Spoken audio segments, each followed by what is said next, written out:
কিছু কাজ থাকে যেগুলোর এক্সপেকটেশন নিয়ে দেখতে বসার পরে যখন নিরাশ হতে হয়, সত্যি কথা বলছি মনটা ভেঙে যায়। Hello friends, welcome to my channel সুপ্রকিমানি। এখন আমি হিন্দি ফিল্ম মার্ডার মুবারকে রিভিউ করতে চলে এসেছি, যেটা 15th March 2024 onwards Netflix OTT প্ল্যাটফর্মে কিন্তু স্ট্রিম করে গেছে। এই ফিল্মটার ডিরেক্টর হচ্ছে হোমি আদা জানিয়া। এখানে একটা ওয়াইড অনসম্বল কাস্ট আছে ফিচারিং পঙ্কজ ত্রিপাঠী, সারা আলী খান, বিজয় বর্মা, সঞ্জয় কাপুর, করিশ্মা কাপুর সহ টিস্কা চোপড়া, ডিম্পল কাপাডিয়া, ব্রিজেন্দ্র কালা, আসিম গুলাতি, বরুণ মিত্রা সহ আরো অনেকে। তো কেমন লাগলো এই ফিল্মটা, এই সব কিছু নিয়ে তোমার সাথে শেয়ার করবো। So why are we waiting for? Let's start with the video. ফিল্মটার ডিউরেশন হচ্ছে 2 ঘন্টা 15 মিনিটের কাছাকাছি। And this film is based on a novel যার টাইটেল হলো ক্লাব টু দি ডেথ। না, গল্পটা যখন ইনিশিয়ালি শুরু হয় না, তোমাদের দেখতে কিন্তু ভালো লাগবে, বিকজ এখানে একটা ইউনিক অ্যাপ্রোচ দেওয়া হয়েছে, যেই অ্যাপ্রোচটা তোমাদেরকে অবশ্যই একটা আয়রনি এবং স্যাটারের মাধ্যমে খেলা করে, এবং সেটা কিন্তু দেখতে পড়া চেঞ্জ ভালো লাগে, অ্যাটলিস্ট আমার লাগছিল।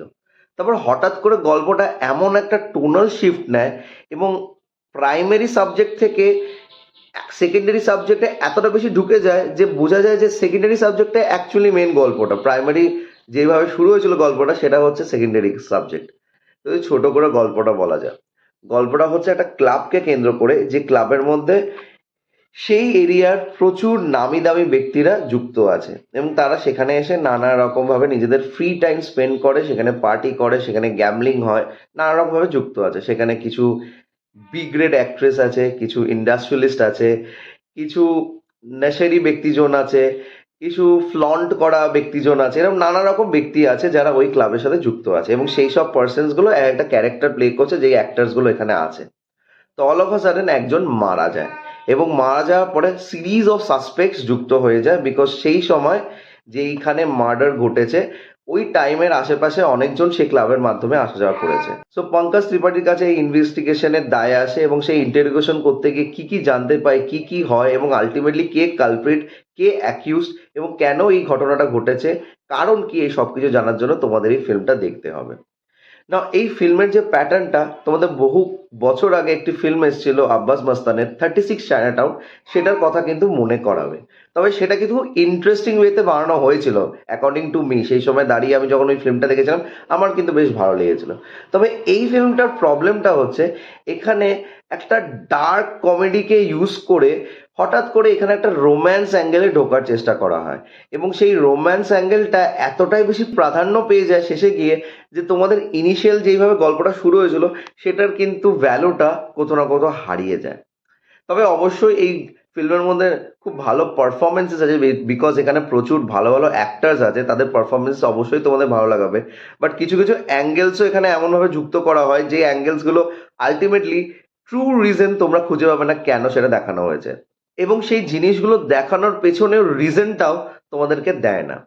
হোমি আদাজানিয়ার এর আগের কাজগুলোর মধ্যে অবশ্যই একটা কোয়ার্কিনেস আছে, তবে এখানে সামহাও আমার মনে হলো যে গল্পটার মধ্যে এমন কিছু প্রেজেন্ট করতে তারা চেয়েছিল যেটা এক্সিকিউশন ঠিকমতো হতে পারেনি।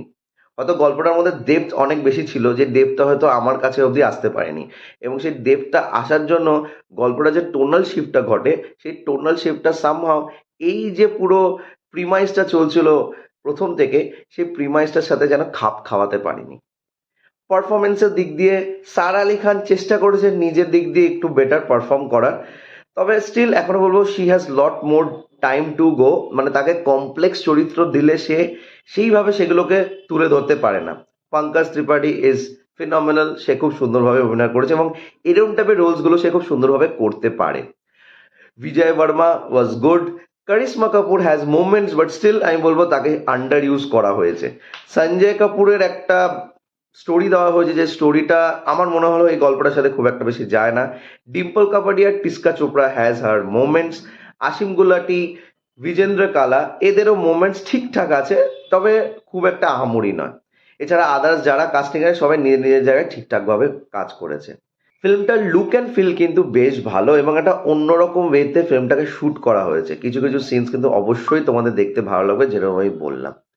এবং এলিট ক্লাসের যে পিপল আছে তাদের ভেতরে যে কতটা শ্যালো ব্যাপার আছে, এবং তারা কিভাবে ফেক ভাব নিয়ে লোকেদের সাথে মেলামেশা করে, সেরকম একটা জিনিসকে লাইট থ্রো করার চেষ্টা করা হয়েছে এই কাজটার মাধ্যমে, যেটা কিন্তু দেখতে ভালো লেগেছে। তবে ওভারঅল এই ফিল্মটা আমায় খুব একটা বেশি ইমপ্রেস করেনি, আমি একটু হলেও ডিসঅ্যাপয়েন্ট হয়েছি। তো তোমরা যারা যারা ফিল্মটা দেখেছো প্লিজ কমেন্ট করে জানিও তোমাদের কেমন লেগেছে। আর আমার যদি রিভিউটা ভালো লেগে থাকে, don't forget to like, share and subscribe my channel. আমার সাথে জুড়ে থাকার জন্য আমাকে ইনস্টাগ্রামে ফলো করতে পারো। ইনস্টাগ্রাম হ্যান্ডেল হলো সুপ্রো09bit2। আই রিপিট, সুপ্রো09bit2। Till then, stay tuned.